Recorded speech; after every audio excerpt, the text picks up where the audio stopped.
Is Allah's glory limited? No. Exactly. But so he what's has complete control? Exactly. Yes. So what is stopping Allah's glory from breaking through the veil and just destroying everything? I would claim, and for those who were present, Jesus Christ was a prophet. Was he just a prophet? He was just a prophet. According to the Quran? Every other prophet who came before him and every single the one prophet who came after him. So if you have, sorry, go ahead. Go ahead. I just want to ask him, because he was just a prophet. I was curious, which prophet in the Quran did the spirit of Allah was blown into was blown to produce him? I'm just curious. Adam? Adam? He was blown? Yes. God blew of his spirit into Adam. And so the example to Jesus is like Adam. They say Jesus had no father, so he must be God. Adam had no father or mother, some people. And if he had no father or mother, then he must be more God than Jesus. Who said that? Many Christians say no they Christians say he rose people from the dead. He must be no, God. but wait, what Christians say? What Christians say? I mean, because I can't point of one right now, just the ones. Brother, I used to be Christian. I used to. Did you used to say because Jesus didn't have a father, he's God? That's evidence that would be supported. Yes. No Christian. That's not a Christian argument. Reason why Jesus is God. Yes, I can. Because he claimed to be God. Because he claimed to be. Well, we reject that first and foremost. Okay. So that's like circular reasoning. He's God because he claimed to be, and he claimed to be because he is. But he proved it. So what's his proof? Okay, so his proof. You would have to go to the miracles. Okay, so let's be explicit here. Yes. So if he's a prophet, yes, he would never claim to be, like, for example, he would never claim to share any of the names of Allah, right? He would never claim that. Exactly. So if Jesus, being the truthful prophet that he is, he'll never claim that. But if he's also, he would never lie, he would never commit blasphemy. Absolutely. So if he himself claims to be God, yes, we have credence to. So we have. You said that you used to be Christian. Yes. So, you believe that God is Father, Son, and Spirit? Do I believe that God? No, I don't believe that. But when you were. Yes, I believe it. Yes. So you have But I came to my own understanding and I had to reject it. So, like, for example, you have. Because it's not substantiated. Yes. By what? By reality. Reality. Your own understanding? Yes. Or you could say God. So what is the reality that gave you the reason that the Trinity does not fit reality? If you were to just take the whole entire book, first and foremost, the Jews don't believe that Jesus Christ is God. Do you believe that? Some Jews, not all. I've never met a Jew. You got Messianic Jews, bro. Huh? No, I'm in agreement. This is my point. On that premise, is the Jews that believe. But Jews preceded Jesus Christ, and I'm saying they don't believe that he's God. Some of them do. And nor did they ever believe that God was three, but they just said he was one. Yes, they did. Because 1 + 1 = 3. Wait, where are you? Equals 1, Grant, and 1 cannot equal 3. Grant, where are you getting this from? You're saying that the Jews believed that there was 3 gods? No, I didn't. So time out. So there's a lot of straw men in these assertions. Yes. We don't believe in 3 gods. Okay. And this claim that the Jews were Unitarians all throughout their religion, that's not true. Okay. Have you heard of the 2 powers of heaven? What is it? They believe that God, there was a multi-personal being sharing this nature. So this one God is multi-personal. That's what they taught. You heard of the Ancient of Days and the Son of Man in Daniel 7? They believe that the Son of Man, approaching the Ancient of Days, is a divine person sharing the same nature as the Ancient of Days. So up to Jesus Christ, this was taught. I've never heard of anywhere that Jews said God is in fact 3 parts. He's not just a no Christian says God is 3 parts. No, 3 parts in 1. Nobody says 3 parts. We don't believe God is in parts. Father, the Son, the Holy Spirit. Not parts. He's one made of 3 different parts. No. However you frame it, you're not going to find that before the Christians made that claim. That's not true. And we believe Jesus Christ did not make that claim. He made the same claim as those who preceded him. Where do you get that from? Where do you get that from? You said Where do you know that Jesus says him and the Father are one. No. And we say Muhammad and God are one in their message. Please watch. Just watch. So just for example, because Jesus Christ defecated, he ate food because he was imperfect, he needed caloric energy. Took on a human God form. doesn't need these things. Took on a human form. And you can't say he took it on human form because he needed to learn what it's like to be human. I didn't say that. I didn't say that. So why did he take human form? So thank you. Yes. The best thing to do is to be like, why do you think that this happened? Why do you believe that? I know. Like, go ahead. But you just said we believe that he took on human form to learn what it's like to be human. No Christian believes that. No Christian believes that. Please, brother, please. No informed Christian would say that. No informed Christian. Fair. We believe that Jesus became human because he had to live the life that we couldn't. He had to uphold the law that we couldn't so that he can substitute himself by taking on the wrath of God in our place. That's why he became human. That's the biblical reason. So if any Christian is uninformed saying we believe that Jesus became human because he had to learn to be what it's like to be human, that's incorrect. It's an uninformed. So we Who committed the first sin?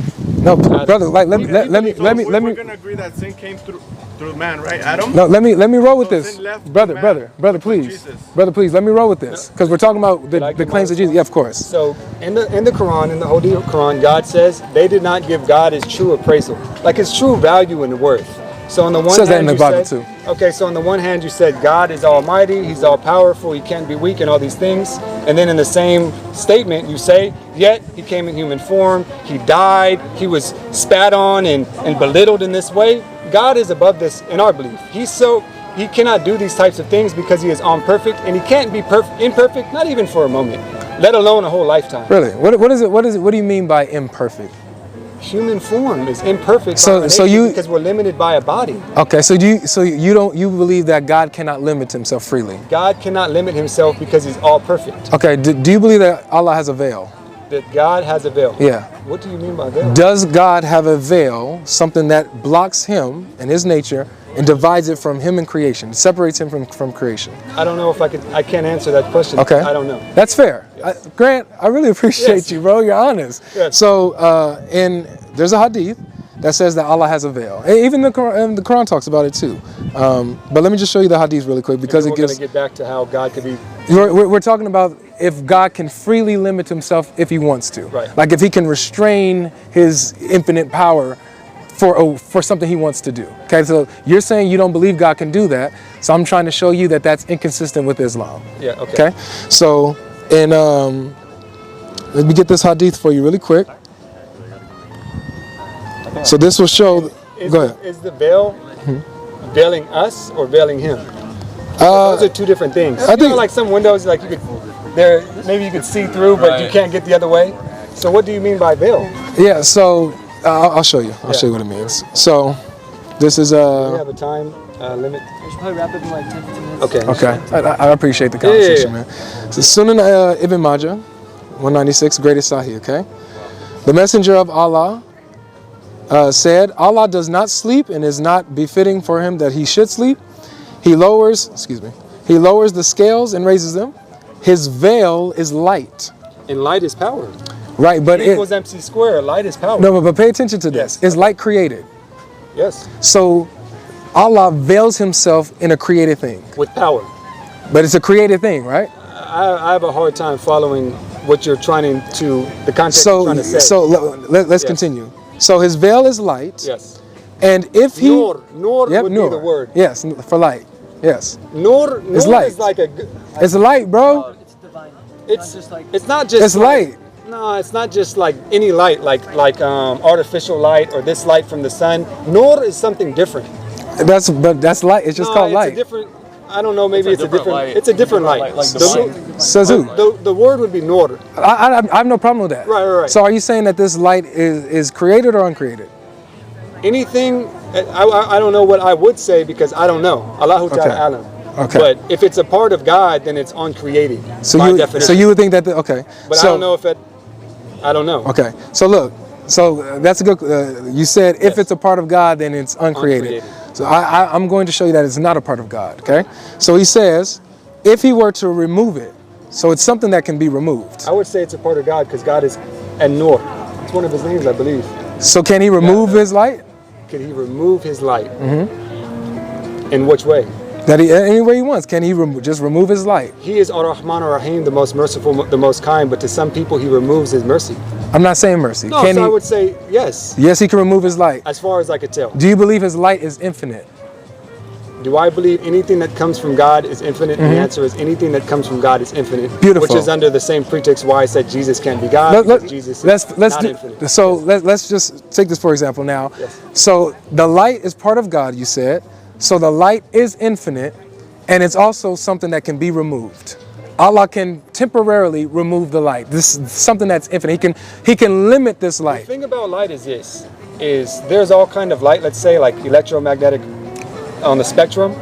They're there, but it's our limited perception and our abilities of sight. Forget our perception. No, my point is this. Just because it's a veil doesn't mean it's limiting him, but rather we're limited from him.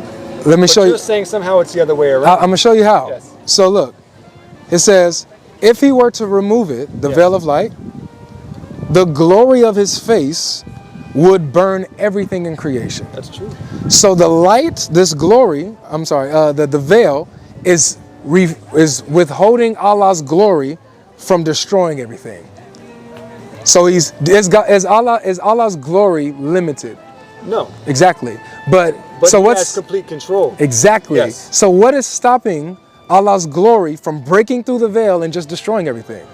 His will. Exactly. So he can will to restrain his glory and his infinite I wouldn't attribute. say it's restrained. But it is, because it's okay. So what's stopping what's stopping it from breaking through the veil and just destroying everything? It's a far stretch to say on the one hand, like, because I already gave you the example, God is merciful, he's most kind. Nonetheless, he decides to withhold his mercy from other people, but that doesn't mean that he doesn't have the attribute of being merciful. Yeah, so but we're not talking about mercy. Just because I decide not to destroy you at this moment doesn't mean that I don't have the power or the attribute of being a destroyer. Exactly. Yes. Or let's do an even simpler example. Yes. Let's say you have knockout power. Yes. You punch me in the face, but you hold back so you don't knock me out. I wouldn't have perfect knockout power. No, you do. Because if I have perfect knockout power, every time I punch you, you're gonna get knocked out. But unless if I don't punch you, then you're listen to the argument.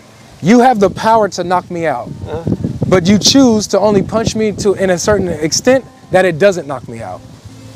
The problem with that, you get it? Yeah, this is human beings. So you can limit the power that you put out. Can. Yes. So can God, if he wanted to, well, it shows that he's doing it. God is withholding that glory from breaking through the veil and destroying everything. Would you agree? I would say this, that the far stretch is trying to use finite minds to understand some things that are infinite in nature. And so it's like a far stretch. So then why go against the incarnation of Christ? Because it's self-evidently contradictory. How? I already explained how. But, hold on, time out. Great. This is interesting. If I were to say there's three of us here, but three of us are one, you would understand what I mean. Like, oh, we're all one, like we're one group. Like, no.